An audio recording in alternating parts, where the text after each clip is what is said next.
Banking की जब आप तैयारी कर रहे थे, जब बैंक के एग्ज़ाम आपको क्लियर करने थे, तब आपकी जर्नी कैसी रही उस टाइम? सर वो थोड़ी सी स्ट्रगलिंग थी क्योंकि उस टाइम पे हम लोग चारों भाई बहन लखनऊ में रहते थे। तो हमारी दीदी एक बहुत बड़ा सपोर्ट सिस्टम थी जिन्होंने सबको वहाँ पे देखा।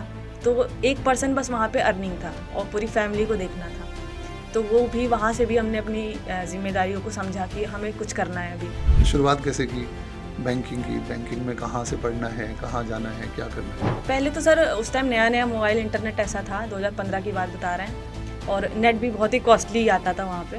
तो बहुत बार ऐसा हुआ कि हम साइबर कैफ़े गए, वाईफाई से वहाँ पे लेक्चर्स डाउनलोड किए जो आते थे यूट्यूब पे, फ्री लेक्चर्स आते थे, वो डाउनलोड किए हैं। स्टार्टिंग में तो जब बच्चा स्टार्ट करता है पढ़ाई तो इतना सीरियस नहीं होता है, पहले तो एक दो एग्ज़ाम दे के समझता है कि क्या पैटर्न है। फिर जब समझता है धीरे धीरे सीरियस होता है, फिर उसको ज़्यादा बुरा लगता है अगर जब फेलियर मिलता है कि अब हम मेहनत कर रहे हैं, अब नहीं हो रही हैं चीज़ें। बुरा तो बहुत लगता है क्योंकि अगर आप कोई चीज़ नहीं क्लियर कर पा रहे हो तो 4 लोग आपके आसपास ज़रूर बैठे होंगे जो आपको बोलेंगे कि यार तुमसे नहीं हो रहा है, आप नहीं कर पाओगे। किसी भी एग्ज़ाम की तैयारी करें, बैंकिंग में आने से पहले या बाद में, तो आप चीज़ें कर रहे हो तो बहुत बड़ी बात है ये, और अपने आप को इस चीज़ के लिए प्राउड फील करें और कभी कभी खुद को शाबाशी दें इस चीज़ के लिए कि आप कर रहे हो, आपसे कोई नहीं कह रहा है करने को, बट यू आर डूइंग। तो ये बहुत बड़ी बात है अपने आप में, और इसी तरह से चीज़ों में लगे रहें। आप बहुत अच्छा कर रहे हैं अपनी लाइफ में, और खुद को, अपने घर वालों को, सबको प्राउड फील कराएं।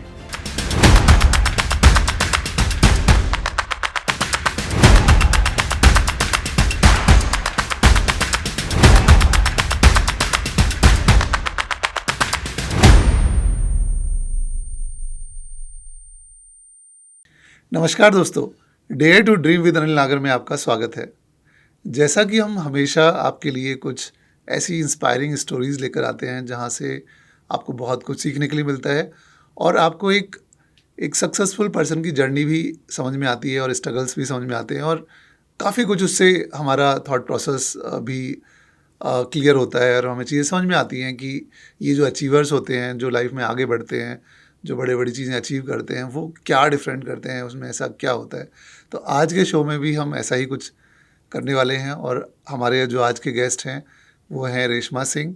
रेशमा अभी बैंकिंग सेक्टर में हैं और उन्होंने काफ़ी साल पहले आईपीएस आरआरबी का एग्ज़ाम क्लियर किया था, उसके थ्रू आरआरबी में एंट्री की, और फिर अब बैंकिंग सेक्टर में उन्होंने धीरे धीरे अपने आप को एस्टेब्लिश किया है।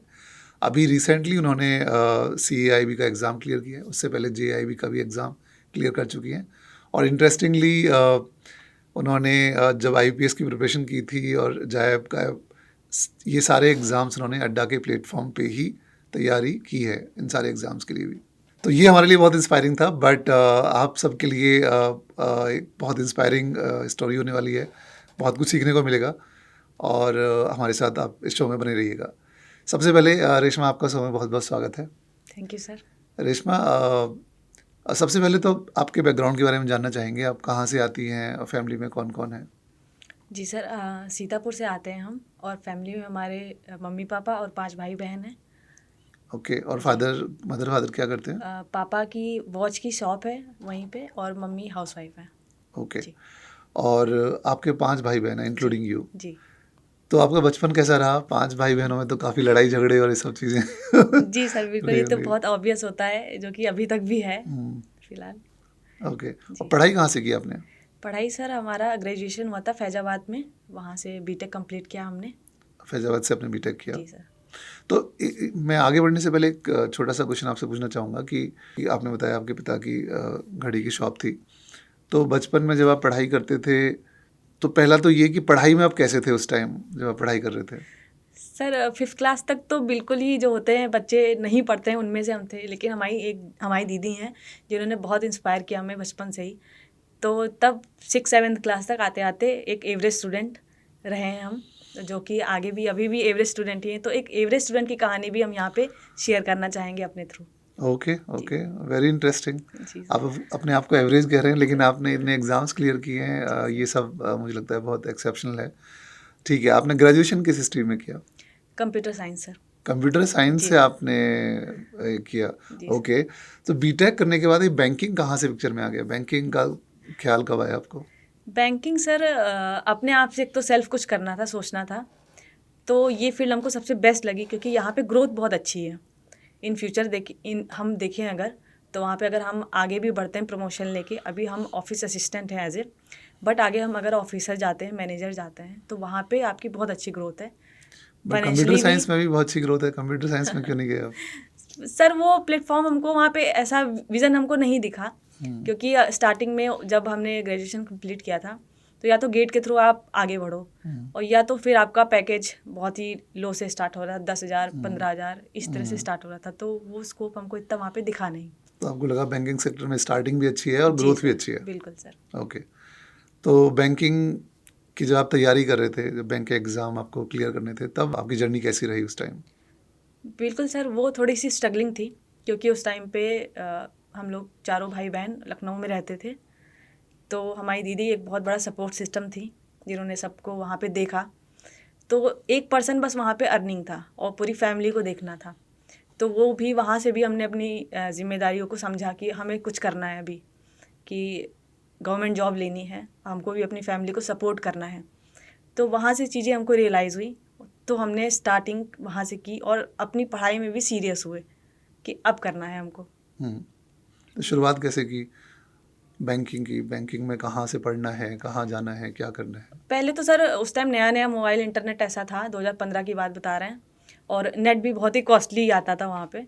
तो बहुत बार ऐसा हुआ कि हम साइबर कैफ़े गए, वाईफाई से वहाँ पे लेक्चर्स डाउनलोड किए जो आते थे यूट्यूब पे, फ्री लेक्चर्स आते थे, वो डाउनलोड किए हैं। उसके बाद जब कहीं से थोड़ा हुआ तो हमने कोर्स परचेज़ किए अड्डा 24/7 के। वहाँ के कुछ टीचर्स बहुत ही बेस्ट थे। तब अड्डा 24/7 पे कुछ सर आते थे जीए का क्लास लेके सुबह सुबह, तो वहाँ से स्टार्टिंग हुई थी हमारी। कुछ बेस्ट टीचर, बेस्ट फैकल्टी हमको वहाँ से मिली, जिनके थ्रू, जिनकी हेल्प से एग्ज़ाम क्लियर हुए हमारे। तो जब एग्ज़ाम देना शुरू किए, आपका पहले ही बार में ही सिलेक्शन हो गया या पहले नहीं आपने सर, फेलियर्स देखे? ये इतना इजी प्रोसेस नहीं होता है क्योंकि आपको कई सारे फेलियर्स देखने को मिलते हैं। वहाँ से आप चीज़ें सीखते हो धीरे धीरे, स्टेप टू स्टेप। एक प्री नहीं हो रहा है, फिर उसके बाद सेकंड पे आप जा रहे हो, तो वहाँ से आप एनालिसिस करते हैं चीज़ें कि कहाँ पे कमी रह गई है। उसके लिए हमारे टीचर्स अवेलेबल हैं जिन्होंने बहुत हेल्प की, क्योंकि रिव्यूज़ आते हैं, अगर कोई एग्ज़ाम होता है उसके रिव्यूज़ आते हैं, कहाँ पे कितना, कहाँ से कैसा पैटर्न आ रहा है, क्या डिफ़िकल्टी लेवल आ रहा है, उसके थ्रू चीज़ें हमें पता चलती हैं, हम तक पहुंचती हैं, तो उस पे काम होता है। और टीचर्स हमारे साथ मिलकर वो चीज़ें करवाते हैं कि कहाँ पे आपको काम करना है, किन चीज़ों में कमी रह गई है, प्रॉपर सारी चीज़ें। तो आपने कितनी फेलियर देखी बिफोर यू गॉट सक्सेस? देखिए सर, क्योंकि स्टार्टिंग में तो जब बच्चा स्टार्ट करता है पढ़ाई तो इतना सीरियस नहीं होता है, पहले तो 1-2 एग्जाम देके समझता है कि क्या पैटर्न है। फिर जब समझता है धीरे धीरे सीरियस होता है, फिर उसको ज़्यादा बुरा लगता है अगर जब फेलियर मिलता है कि अब हम मेहनत कर रहे हैं, अब नहीं हो रही हैं चीज़ें। तो वो चीज़ें भी देखी, तो उसको देखने के बाद फिर उस पर काम किया।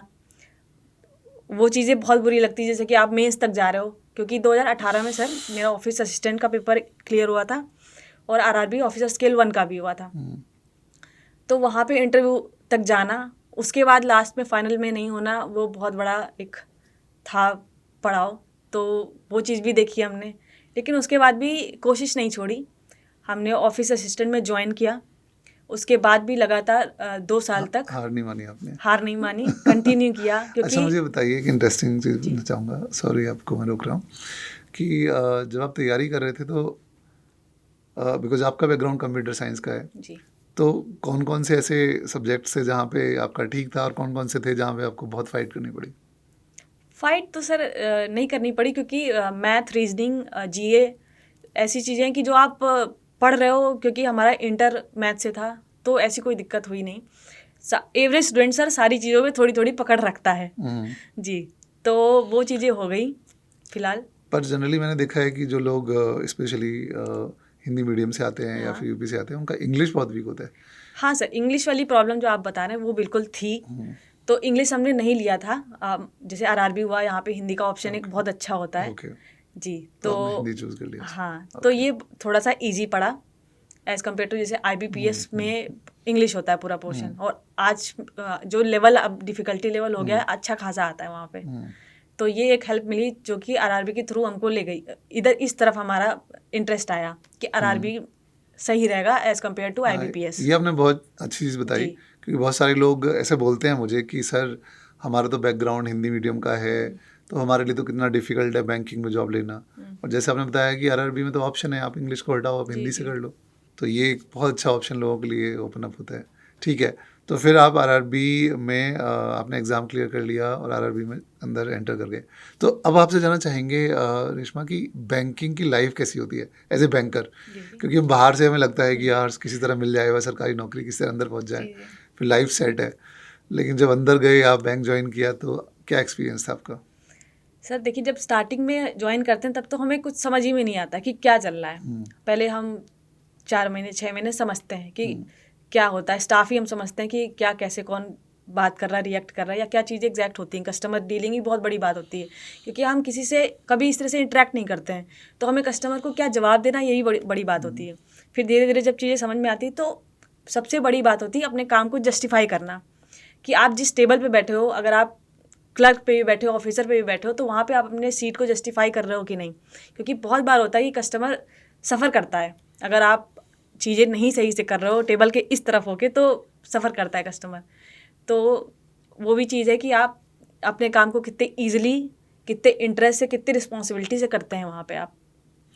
कुछ हमारे बच्चे जो बैंकिंग सेक्टर में जाते हैं वो कभी कभी हमें बोलते हैं कि सर बैंकिंग में काफ़ी काम करना पड़ता है, काफ़ी हेक्टिक रहता है। जी जी। आपका क्या एक्सपीरियंस रहा? अब सर हम आरआरबी का अगर एक्सपीरियंस अपना बताना चाहें तो यहाँ पे कुछ ब्रांचेस जो होती हैं सेमी अर्बन जैसे होती है, रूरल होती हैं, तो वहाँ पे काम का प्रेशर थोड़ा सा as compare to city branches और नेशनलाइज बैंक थोड़ा सा हल्का रहता है यहाँ भी। कभी कभी जैसे कुछ प्रोग्राम्स आते हैं, चलते हैं, तो हो जाता है कुछ, कभी टारगेट दिए जाते हैं कभी, तो उस टाइम पे रहता है। नहीं तो अगर ओवरऑल देखा जाए तो IBPS से या SBI से हम कंपेयर करेंगे तो सही रहता है, रिलेटिवली थोड़ा सा ईजी ईजी रहता रहता है। जी है। सर। Okay okay. तो आपने जब बैंक में चले गए तो उसके बाद कैसे सोचा कि अपने आप को कैसे आप ऊपर लेके जाओगे, कैसे ग्रो करोगे? सर क्योंकि 2018 में हम ऑफिसर के इंटरव्यू तक गए थे, तो एक सपना होता है कि आपको ऑफिसर बनना है।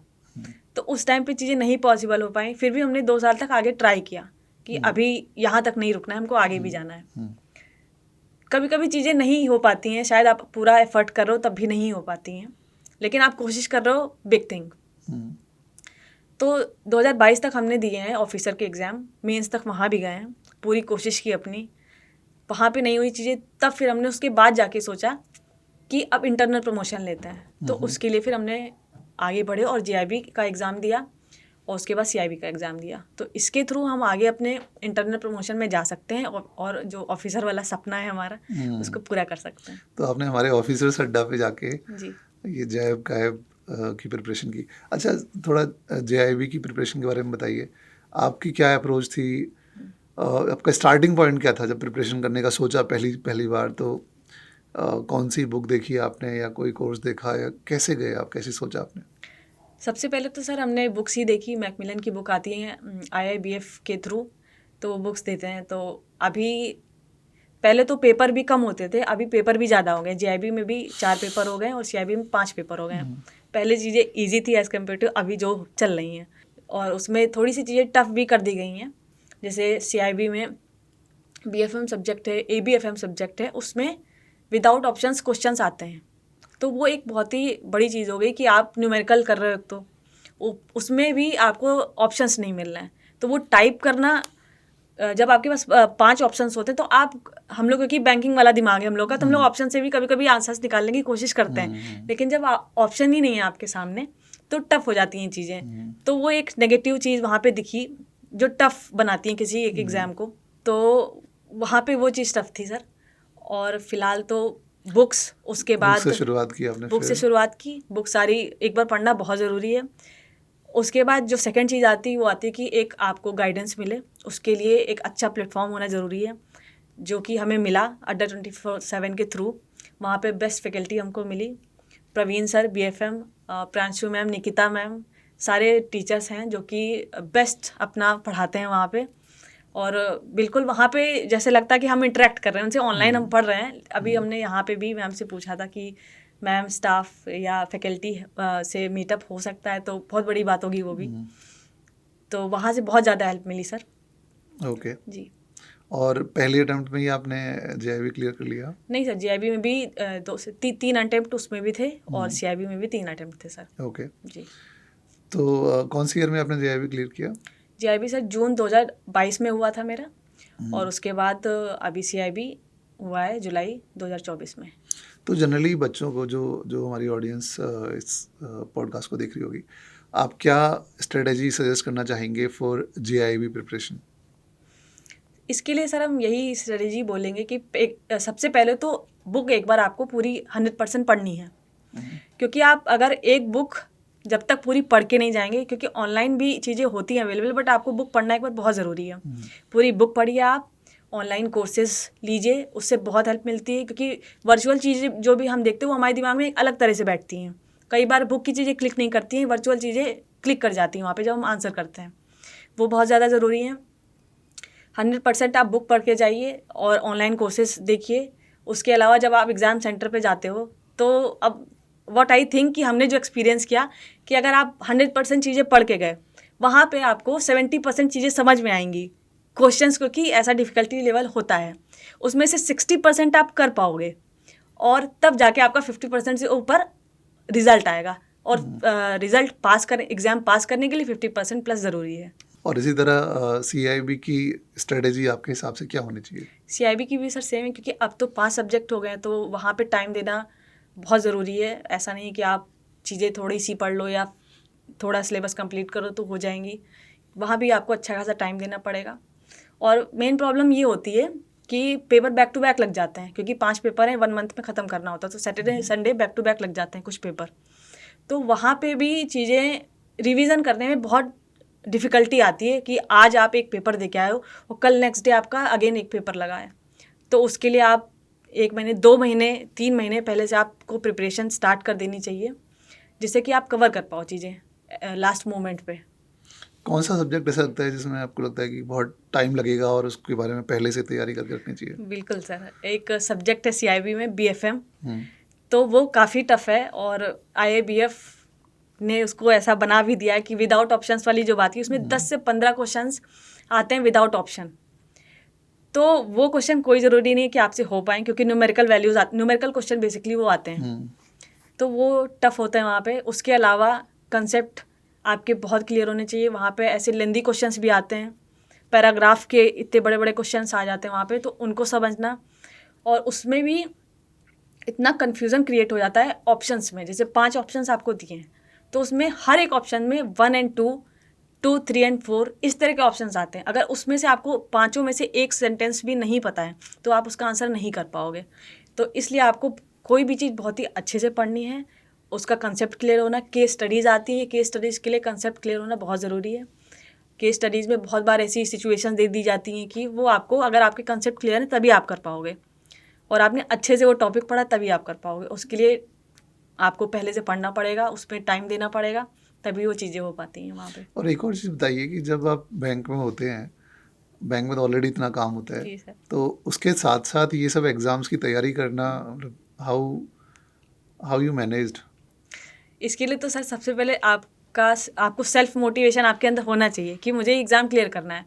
और ये बहुत बड़ी बात है कि आप 7 से 8 घंटे जॉब करने के बाद आ रहे हो अपने रूम पे या अपने घर पे आ रहे हो, उसके बाद आप बुक्स में लग रहे हो, बहुत बड़ी बात है। जो ये जितने लोग ये कर रहे हैं, तो उनको बहुत प्राउड फील करना चाहिए अपने ऊपर कि आप वो चीज़ें कर रहे हो। क्योंकि सबको इस बात से कभी कभी फ़र्क भी नहीं पड़ता कि ये एग्ज़ाम है या कोई एग्ज़ाम है, उसको क्लियर भी करना चाहिए।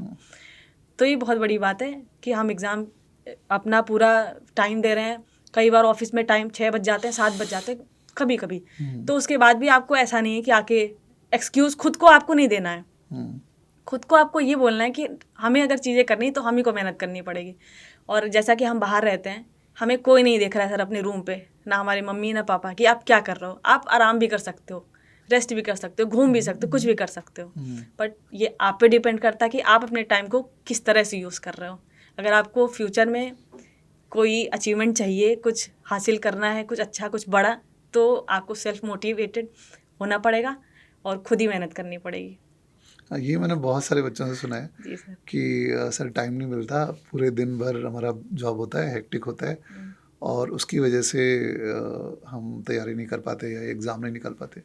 एक और चीज़ बताइए कि आपने जब एग्ज़ाम दिए, जैसे आपने बताया कि जेआईबी में भी पहली बार में क्लियर नहीं हुआ, जी। उसके बाद भी आप लगे रहे, दूसरी बार दिया, तीसरी बार दिया।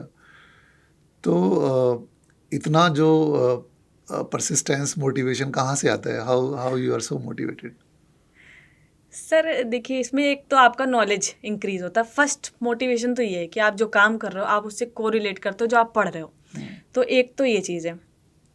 उसके बाद बुरा तो बहुत लगता है, क्योंकि अगर आप कोई चीज़ नहीं क्लियर कर पा रहे हो तो 4 लोग आपके आसपास ज़रूर बैठे होंगे जो आपको बोलेंगे कि यार तुमसे नहीं हो रहा है, आप नहीं कर पाओगे।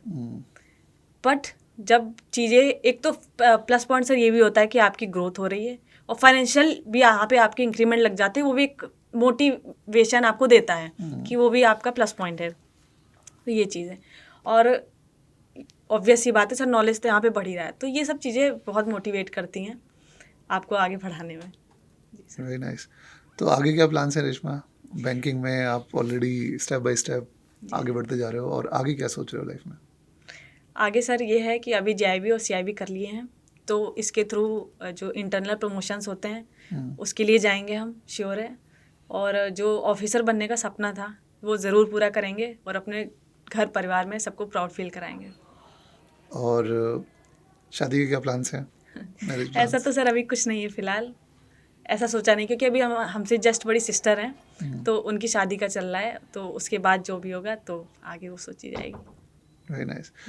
सो last message to all the aspirants जो जी। बैंकिंग में आना चाहते हैं, जो बैंकिंग सेक्टर से इंस्पायर्ड है, उनको आप क्या मैसेज देना चाहेंगे कि बैंकिंग सेक्टर में आना चाहिए, नहीं आना चाहिए, और क्यों आना चाहिए? तो सभी स्टूडेंट्स को, एस्पायरेंट्स को, कैंडिडेट्स को हम ये मैसेज ज़रूर देना चाहेंगे कि आप बैंकिंग सेक्टर में आएँ, क्योंकि यहाँ पे आपकी ग्रोथ बहुत अच्छी है। अपने आप को ग्रो कर सकते हैं, अपने खुद के लिए, अपनी फैमिली के लिए यहाँ पे फाइनेंशियल सपोर्ट आप सबको बहुत अच्छे से दे सकते हैं। और ये आप अपने लिए ज़रूर करिएगा कि आप जैसे कि किसी भी एग्ज़ाम की तैयारी करें, बैंकिंग में आने से पहले या बाद में, तो आप चीज़ें कर रहे हो तो बहुत बड़ी बात है ये, और अपने आप को इस चीज़ के लिए प्राउड फील करें, और कभी कभी खुद को शाबाशी दें इस चीज़ के लिए कि आप कर रहे हो, आपसे कोई नहीं कह रहा है करने को, बट यू आर डूइंग। तो ये बहुत बड़ी बात है अपने आप में, और इसी तरह से चीज़ों में लगे रहें। आप बहुत अच्छा कर रहे हैं अपनी लाइफ में, और खुद को, अपने घर वालों को, सबको प्राउड फील कराएं। जी सर, बस यही मैसेज रहेगा थैंक यू। हमारा। बहुत अच्छा मैसेज है। जी सर। और मैं बहुत कोरिलेट करता हूँ कि अगर आप सेल्फ मोटिवेटेड हैं, आप लाइफ में कुछ अच्छा कर रहे हैं, तो खुद को शाबाशी दें। जी सर, बहुत ज़रूरी है ये। क्योंकि आपको खुद ही, अगर आप खुद ही अपना मोटिवेशन जनरेट करने लगोगे, तो फिर स्काई इज द लिमिट, फिर आपको कोई नहीं रोक पाएगा। जी sir. Thank you so much Reshma, thank you so much for coming this show. Thank you. Thank you sir, thank you.